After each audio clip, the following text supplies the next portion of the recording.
Hey all, it's Aurelius. In this video, what I want to share with you are 5 things that you can do and apply that will help you get more done and become super productive. These are things that I apply to my day-to-day work and life. I feel like because having a family, you need to be able to juggle family time, life, and of course business plus work. And as a little side note, I work on average about 25 hours per week, sometimes 30 hours if it is a busy week, but it does average out to about 25 hours per week anyway. And that is a full-time business that I'm running. I'm running a digital marketing agency. I also coach students. I've also got this YouTube channel, as you can tell, and I've got a digital product business too. So I know these tips I'm about to share with you will be practical and useful for you. All right, the first tip I want to share with you is to make sure you do the most important work first thing in the morning or whenever you start your workday. There's actually a metaphor for this, and it's called Eat That Frog. I learned this from Brian Tracy in his book, Eat That Frog. It's simply a metaphor for saying to do or to eat the most ugliest frog first thing in the morning, because when you do, you know, or you'll have the satisfaction knowing that you probably have done the hardest thing that you'll do for the day. In addition, I personally find that my optimal time for working is in the morning, and I feel my most creative state and in focus is in the morning. So I make sure I use that willpower, focus, energy, and creativity in the morning to do the most hardest thing first. This could be writing, recording videos, strategic planning, or other things where you require more brain power. Tasks that don't require much energy, such as administrative stuff like answering email tickets or taking care of billing, those are things I usually leave out to the end of the day. The next tip is to utilize and take advantage of the apps that are out there. And it can get overwhelming knowing which tools to use. And if you have all these tools, it basically defeats the purpose of being productive. But my highest recommendations is to start with like a project management or workspace system such as Notion, Asana, or Trello. Personally, I use Notion. I recorded several videos in past videos as well. I'll link it up in the description below, so check those out. But essentially you want a project management or workspace system where you can put all your projects, ideas, and things you're working on in one central location. I do the planning, research, and make sure I have the workflow going for my YouTube calendar or editorial calendar in Notion. Using the Kanban view, you're able to systemize and streamline your processes easier. So you can see how I've laid it out here. I've got ideas in one section. Any ideas that I do come up with, they all sit in the ideas column. And when I want to take that idea, I can then move it to script. Once I've scripted it, I then move it to ready to record or in progress. Then once that's recorded, I move it to edit. Then once it's to edit, it goes to editing, and then to edited, where I then review it based on what my video editor comes up with.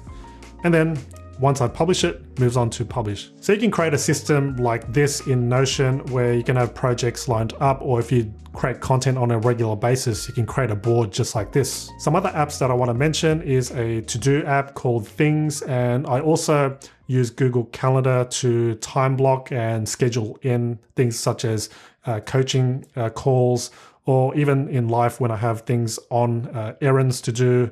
I put it all into Google Calendar so I can see what I have to do today and what I have at a certain time. Moving on to tip number 3, and that is to create checklists, swipes, and templates. One of the biggest time wasters is to write things out from scratch when you could have created a template of some sort so that you can use it as a structure. So for instance, you've got a blog template that you follow, or a formula, or a structure that you simply fill out. For example, I've got a YouTube template that I simply click in Notion, and that'll basically give me that basic outline that I need to fill in, giving me something to follow, and that way I don't need to start a script from scratch. I know what to insert and make sure I don't miss out on any important things that I need to add in my videos. There's also a checklist. If you find yourself repeating a particular task more than once, I feel that does deserve its own checklist where you can go and follow that checklist step by step.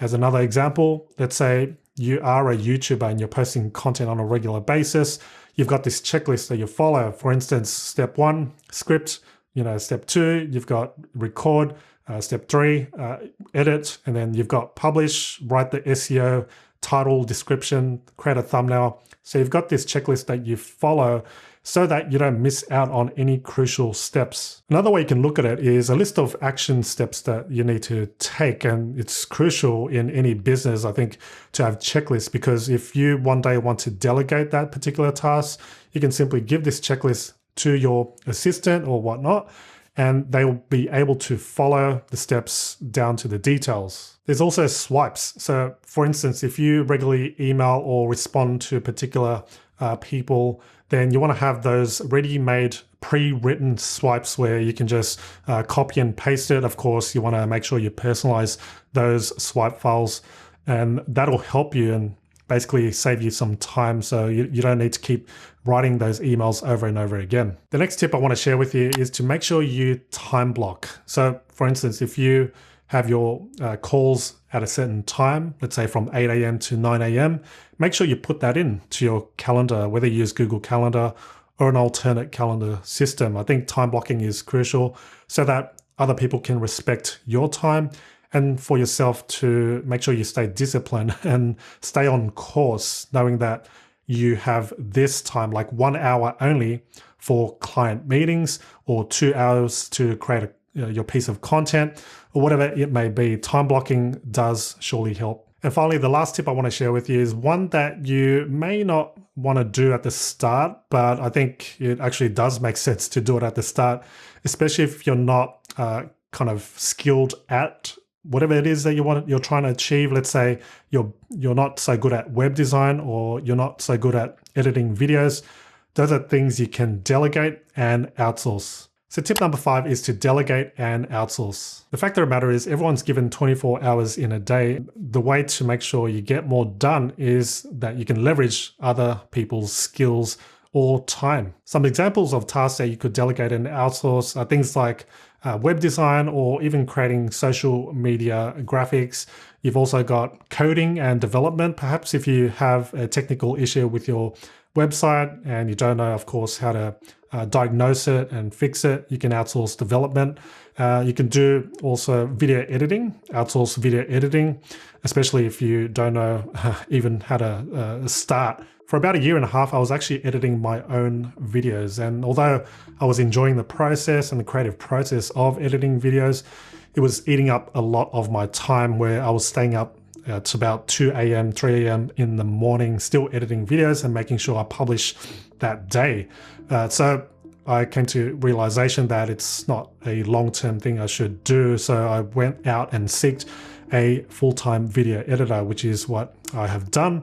And now it's just freed up so many hours of my day and the week. But if you're working on a particular task or something you really don't enjoy doing, I think it's worth outsourcing, because you can then focus on what's important and tasks that will actually grow your business. So those are my tips to being more productive and getting more done in less time. If you found any of these tips helpful, I'd appreciate if you give this video a thumbs up. Actually, let me know which of these tips was your favorite and which was the most helpful in the comments below. I'd love to know your thoughts. Thanks so much for watching. And by the way, if you're not subscribed to my weekly newsletter, it's free. It's called the Productive Digital Creator. Look in the description box below for that. On a weekly basis, I share my latest tips and videos around productivity. We've got digital product creation and entrepreneurship. So go ahead, look in the description box for that, and I'll see you in the next one.